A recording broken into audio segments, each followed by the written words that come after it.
Hey everyone, what's up? My name is Doug and I'm back to talk to you about another new collection from New Era. This time it's the New Era Heritage Retro collection of 5950s. And I just took delivery, got this shipped to my house on something that I ordered online. This is a New York Giants cap from the collection.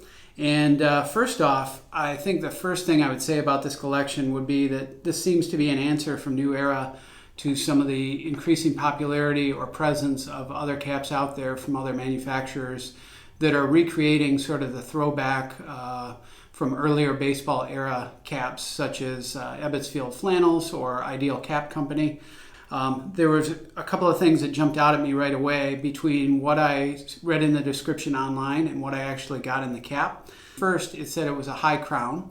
And very clearly that's not the case. You look right here at the label on the visor and it says low profile. So it's definitely a low profile, low crown style of cap. But secondly, in the description, at least on lids.com, it mentioned that it was a structured cap. And I would say that's true in terms of the sweatband and the overall structure. It's not stretchy like a 3930 or anything like that. However, the biggest thing you notice here is these front two panels with the crown. You do not have the stiff buckram that you typically have in a standard 5950. So you've really got this soft lining, and I would wager that this is more of a cotton or linen or hybrid between those two elements, and it just doesn't have the plastic feel or the plastic stiffeners integral to what you see in a normal 5950. So it's really soft and pliable. That kind of suits the low profile, because if you had a high crown on this, I would imagine it would be hard to manage with that soft buckram in there.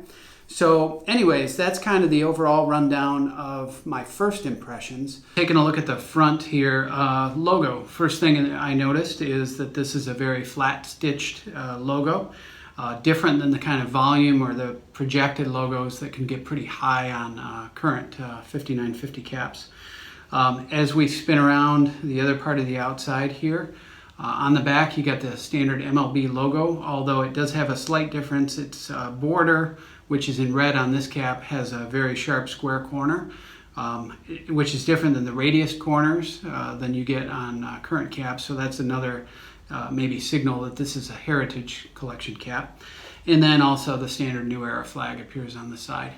When you flip to the inside of the cap, one of the cool things that I really like about this is the green that's used here in the undervisor is what I call a vintage green. It kind of has a historical vintage look, and it's a lot different than the bright green or the Kelly green that you see on the other Cooperstown collection caps. So that's a plus in my book.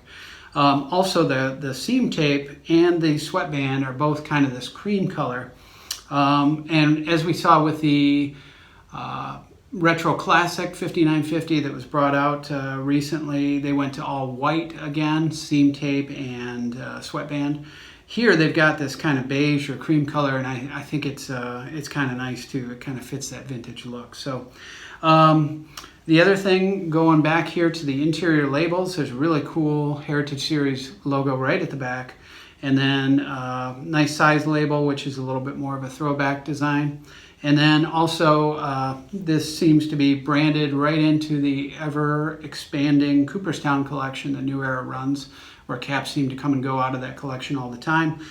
They clearly wanted to put this into that collection since so many of these caps, or all of them, are historical in nature. So what I'm going to do next is curve the bill, because you can see that as I put this on, what I get when I wear this with this completely flat, as you can see, it's pulling a little bit here.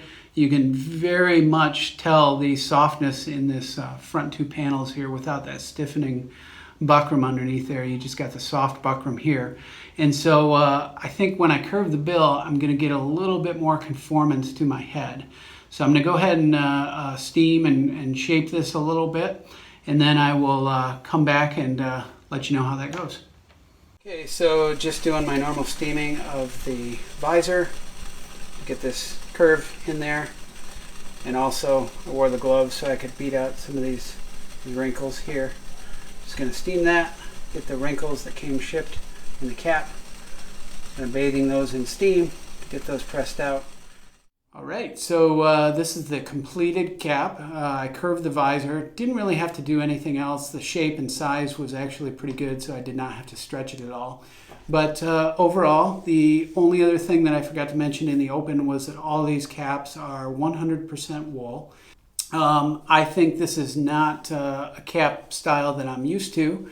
You can see a little bit of the fit, dipping in a little bit on those front two panels where you don't have the stiff buckram. However, I'm going to give it a chance here and wear it around for a little while and for the next few weeks and see how it goes. I do really like the designs in the collection. I think they've done a good job with curating the caps that they put into this one, and may pick up one or two others depending on how I like it. But what I'll also do is probably at some point in the future we'll do a head-to-head comparison of this against some of those other vintage or throwback designs such as Ebbets Field or Ideal Cap Company, so that you can have some sort of reference. Other than that, hopefully you got a good overview of this cap collection, and check it out if you're interested. But as always, thanks for watching, and we'll see you next time.